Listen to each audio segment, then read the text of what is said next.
जो लोग अपनी आत्मा से भली भांति परिचित है, वे इंद्रियों पर पूरी तरह से नियंत्रण रखते हैं। अपने भूत की घटनाओं पर चिंतित होना व्यर्थ है। तुम ना तो अपने भूत को बदल सकते हो, ना अपने भविष्य की कल्पना कर सकते हो। तुम केवल चिंतित हो सकते हो, जो पूरी तरह से अर्थहीन है। मन को शिक्षित कर मनुष्य अपने सोचने के तरीके बदल सकता है और कोई भी कदम उठाना सीख सकता है। ये योग का केंद्रित सिद्धांत है। संसार में जीवित रहने के लिए कर्म करते रहना चाहिए। अपने कर्तव्यों से दूर रहकर कर्म से बचने की कोशिश नहीं करनी चाहिए। जो सुना है उस पर विश्वास मत करो। कुछ लोग अपने विवेक से मुझे अपना बनाते हैं, कुछ लोग ज्ञान से, कुछ लोग कर्म से, कुछ योग से। तुम मुझे किस रूप में प्राप्त करना चाहते हो, ये पूरी तरह तुम्हारे ऊपर है। तुम मुझे जिस रूप में बुलाओगे मैं उस रूप में हाजिर हो जाऊंगा। तुम मेरे प्रति सदा चौकस रहो, मेरी उपासना करो, अपने हर एक काम के लिए मेरा स्मरण करो। मैं वादा करता हूँ तुम मेरे प्रिय बने रहोगे। जो मेरे प्रिय है उनको मौत का भय नहीं रहता है। मौत उनके लिए मात्र पुराने वस्त्र उतारने के बराबर है। इस दुनिया का आकार प्रत्येक मनुष्य के लिए अलग अलग है। मनुष्य अपने सोच और कर्म से इस दुनिया का आकार निर्धारित करता है। अपरिपक्व लोग सोचते कि ज्ञान और कर्म अलग अलग हैं, लेकिन बुद्धिमान उन्हें एक ही मानते हैं। मनुष्य अपने कर्म ज्ञान के अनुसार ही करता है। मृत्यु के समय आत्मा केवल देह को त्यागती है, अपना अस्तित्व नहीं। इसलिए मृत्यु को लेकर कोई भय पैदा मत करो। गीता का सार यह है कि प्रत्येक प्राणी में विराजित ईश्वर को देखो और उसके अनुसार अपने कर्म करो। गीता कोई आज्ञा की पुस्तक नहीं है, बल्कि विकल्पों की पुस्तक है। जब मनुष्य सांसारिक विषयों के बारे में सोचता है तो आसक्ति आ जाती है। आसक्ति से इच्छा उत्पन्न होती है, इच्छा से वासना उत्पन्न होती है, वासना से क्रोध के बादल उमड़ पड़ते हैं। इसलिए ध्यान को सांसारिक विषयों से हटाकर कृष्ण में लगाओ। एक बुद्धिमान और मूर्ख के बीच केवल सोच का फर्क होता है। श्री कृष्ण की बातें। जिसका कर्म सात्विक है उसका निर्णय बेहतर होगा और वह मनुष्य परिणाम को लेकर भावनाओं में नहीं उलझता है। केवल इच्छाओं को वश में करने से काम नहीं चलेगा। स्वामित्व और अहंकार को भी वश में करना होगा। सात्विक व्यक्ति ऊर्जा से भरा होता है, उसका मन शांत, साधन संपन्न, दयालु और निस्वार्थ और जागरूक होता है। जो बिना मेहनत के बहुत कुछ हासिल कर लेता है, एक समय वह सबसे बड़ा पंगु बन जाता है।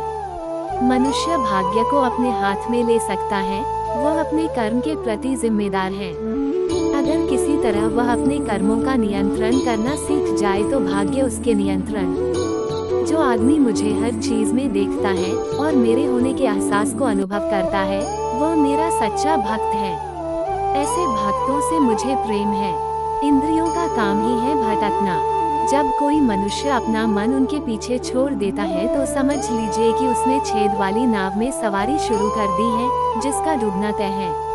ऐसा कोई नहीं है जिसका सदियों से अस्तित्व है और न ही ऐसा कोई है जिसका सदियों बाद अस्तित्व रहेगा।